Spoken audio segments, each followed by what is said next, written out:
Welcome to the Tech Egg. Don't get scrambled. Enjoy the video. You start by signing into GitHub using the account you want to remove. Make sure you can access the primary email and any 2FA device. Once done, export or clone repositories, gists, and release assets so nothing is lost, and check organization memberships. You must settle billing, cancel subscriptions, and either transfer organization ownership or delete those organizations. This prevents orphaned resources and loss of control after deletion. You navigate to Settings, then Account, and choose Delete Account. GitHub shows clear warnings, so read them.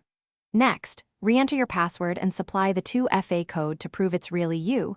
This is required to prevent accidental or malicious deletions. If GitHub asks you to type your account name exactly as a confirmation, do that carefully. Small typos will cancel the action. Once you confirm, deletion proceeds and associated resources are queued for removal. You should receive an email confirming deletion. Keep that for your records. If the deletion doesn't complete, make sure 2FA devices and email access are functioning, clear your browser cache, or attempt the process from another device.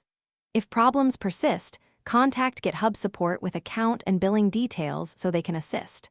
One practical tip: check organization ownership and pending transfers first, because unresolved organization ties are the most common reason.